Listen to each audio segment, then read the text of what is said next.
दिल्ली में आज एनडीए की बैठक है और ओम प्रकाश राजभर उस बैठक में शामिल होंगे। ओम प्रकाश राजभर हमारे साथ मौजूद है बात करने के लिए। सर, सबसे पहले तो ये बताइए कि आप भाजपा में क्यों शामिल हुए, मोदी या बीजेपी? कि माननीय मोदी जी और भारतीय जनता पार्टी, क्योंकि जो नीतियां हैं, जिस लड़ाई को लेके हम वहाँ प्रयास किए, बात नहीं बनी थी, उस बात को 4 बार हाई कोर्ट कह चुका कि भर राज्य भर जाति को अनुसूचित जनजाति में शामिल करने के लिए उत्तर प्रदेश सरकार दिल्ली प्रस्ताव भेजे। अभी इसी 14 जुलाई को एक आदेश हुआ है। इस संबंध में माननीय मुख्यमंत्री उत्तर प्रदेश योगी आदित्यनाथ जी से बात हुई, गृह मंत्री जी से भी भारत सरकार बात हुई। आज अशोका होटल में जो बैठक है वहाँ भी इस पे चर्चा होगी। जी बताइए, हमेशा से अटकलें लगाई जाती हैं कि आप बहुत दिनों तक गठबंधन में रहते नहीं हैं, तो चुनाव के बाद गठबंधन में रहेंगे या छोड़ देंगे? ऐसा है ना कि ये अटकलें लगाई जा रही हैं ना। देखिए, जब समाज का काम होता है, समाज के लिए काम शुरू होता है, तो आदमी आराम से वहाँ रहता है, कोई दिक्कत नहीं होती है। अच्छा बताइए कि आपको लगता है कि प्रदेश में आपस में लड़ने वाली जो पार्टियां हैं, वो जो वोट है वो एनडीए को ट्रांसफर करवा पाओगे आप? 100%। देखिए, वैसे भी मैं आपको बता दूं कि आपको मैंने प्रमाण दिया कि मैं बीजेपी के साथ गया था 17 में, तो पूर्वांचल सहित पूरे प्रदेश में 325 सीटें जीती। मैं छोड़ दिया, समाजवादी पार्टी के साथ गया, 47 सीट समाजवादी पार्टी के पास थी, 125 पहुंचवा दिया। जहां समाजवादी पार्टी का गढ़ था, एटा, इटावा, कन्नौज, कासगंज, फिरोजाबाद, फर्रुखाबाद, उस इलाके में समाजवादी पार्टी हार गई। ये प्रमाण है ना। अच्छा ये 2024 में कितनी सीटें लाएंगे? 80 की 80 सीटें आएंगे यूपी में। और किसी को आने नहीं देंगे? कैसे जीतेंगे लोग? यहाँ वोट किसके पास है? अखिलेश कह रहे हैं कि काफ़ी अच्छी इस बार सीटें यूपी में मिलेगी। वो तो लोकसभा चुनाव, विधानसभा चुनाव में भी 400 सीटें जीत रहे थे। हम साथ थे, तो बल्कि हम समझाते थे कि 400 मत बोलिए, कुछ कम करिए। तो नहीं मानते थे। नहीं थे आपकी बात। ना ना, बात सुने होते तो आज काहे की नौबत होती, वो मुख्यमंत्री होते। ऐसा कहा जा रहा है कि 2024 में भाजपा कमज़ोर हो रही है, क्या इसीलिए पार्टियों को ढूंढ रही है सपोर्ट? अब देखिए, हर व्यक्ति अपने को मजबूत करने के लिए हमेशा और ताकत पैदा करने के लिए लोगों को साथ जोड़ने का प्रयास होता है। कमज़ोर नहीं है? कहाँ कमज़ोर है? देश में सरकार है, प्रदेश में सरकार है, जहाँ आप हैं। 2024 में कमज़ोर हो रही है इसलिए साथियों की तलाश कर रही है? नहीं, ऐसा कुछ नहीं है, ऐसा कुछ नहीं है। और जो कमज़ोर साथी हैं वो अपने को मजबूत बनने के लिए उधर जा रहे हैं। विरोधियों के गठबंधन का क्या होगा? देखिए, मैं बार बार कहता हूं कि जो गठबंधन होना चाहिए था वो गठबंधन एक्चुअल में हो नहीं पा रहा है। हम उत्तर प्रदेश की बात करें तो मायावती को विरोधियों ने इग्नोर कर दिया कि नहीं लेंगे साथ, तो कौन कहाँ वोट है तब किसके पास?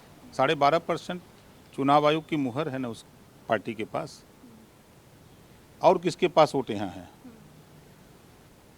ये बताइए 2024 में एनडीए का चुनावों का मुद्दा क्या होगा? यूसीसी, राम मंदिर, 370 या कुछ और? देखिए, पहली प्राथमिकता है गरीब, कमज़ोर, वंचित, शोषित, पिछड़े, दलित, अल्पसंख्यक। उनके यहाँ जो आज़ादी के बाद उनके दरवाजे तक विकास की किरण नहीं पहुंची है। आज भी आपको 40% ऐसे लोग हैं जो अशिक्षित हैं। उनको शिक्षा कैसे मिले, वो सामाजिक जीवन में बेहतर जीवन कैसे जी सकें, और देश और प्रदेश में खुशहाली कैसे आ सके। जो केंद्र और प्रदेश सरकार की योजनाएं बन रही हैं वो धरातल पे पहुंचाने का काम किया जाए। अगर जो पिछली सरकारें बनी रही आज़ादी के बाद से, अगर वो ये सब काम किए होते, आज वो नौबत नहीं होती। मैं भाजपा का मुद्दा पूछ रही हूँ 2024 का देखिए, कि क्या होने वाला है? राम मंदिर, यूसीसी, 370 या कुछ और? सारे मुद्दे होंगे। राम मंदिर भी होगा, 370 भी होगा, यूसीसी भी होगा, गरीब, कमजोर, पिछड़े, दलित को हिस्सा दिलाना भी होगा, उनको आगे बढ़ाने का भी होगा, सारी चीज़ें होंगी। ये बताइए, अगर भाजपा के पास 300 प्लस सीटें आती हैं तो कहीं वो आपको छोड़ तो नहीं देंगे? हम दिल्ली में प्रधानमंत्री तो बने के ना हो। हमें तो बनाना है हम लोगों को ना, हम तो बनाने के लिए लड़ रहे हैं ना। लेकिन आपको क्या लगता है छोड़ तो नहीं देंगे? नहीं, कहीं 300 कुछ प्लस नहीं, सीटें नहीं ऐसा आएंगी। कुछ नहीं। देखिए, दुनिया चाहे जो कुछ भी कहे, और हमारा जो संबंध है, चाहे यूपी में हो चाहे दिल्ली में हो, बड़े नेताओं से और यहाँ मुख्यमंत्री सबसे है संबंध। आप ये बताइए, आप विरोधियों को कमजोर करेंगे या एनडीए को मजबूत? हम एनडीए को ताकत देने के लिए एनडीए में शामिल हो रहे हैं। विरोधियों से हमसे क्या मतलब? विरोधी अपना काम करें, विरोधी का काम होता है विरोध करना। ये बताइए 2024 में अगर एनडीए जीती तो आपका मंत्री होगा?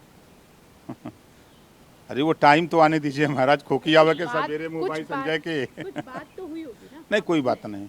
आज जा रहे हैं, आज बहुत सी बातें बैठ करके प्रधानमंत्री जी से, गृह मंत्री जी से बहुत सी बातें होंगी, हमारे जेपी नड्डा जी से बहुत सी चीज़ें आज होंगी, कुछ बातें और बाद में आप होंगी। गठबंधन में आए हैं तो कुछ बात तो होगी ना। अगर 2024 में सरकार आएगी, आप कह रहे हैं 300 सीटें पी प्लस आएंगी, तो भाजपा आपको छोड़ेगी नहीं, तो आपका मंत्री तो होगा ही। कौन जरूरी है मंत्री बनना वहाँ? फिर क्या? हाँ। कुछ तो होगा। अभी कोई बात नहीं, उस संबंध में कोई बात नहीं। अच्छा, आप चाहते हैं कि आपका मंत्री हो? अच्छा, आपको प्रधानमंत्री बनाया जाए तो आप नहीं बनेंगी। आप चाहते हैं? हम तो चाहते हैं महिलाओं को आधी आबादी है, आधा हिस्सा मिले, नौकरियों में भी हिस्सेदारी मिले, राजनीति में भी 50% सीटें आरक्षित हो जाए, और शिक्षण संस्थाओं में भी आधी सीटें आरक्षित हो जाए। हम तो ये भी चाहते हैं।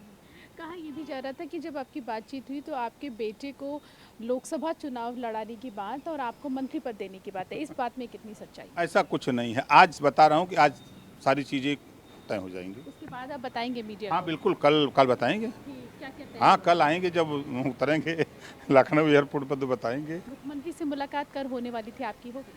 नहीं, हम चले गए, असल में एक हमारे पार्टी के नेता की माता का देहांत हुआ था, वहाँ चले गए। कार्यक्रम था, अनुसूचित जनजाति मोर्चा का कार्यक्रम था, उसमें बिलथरा रोड में चले गए।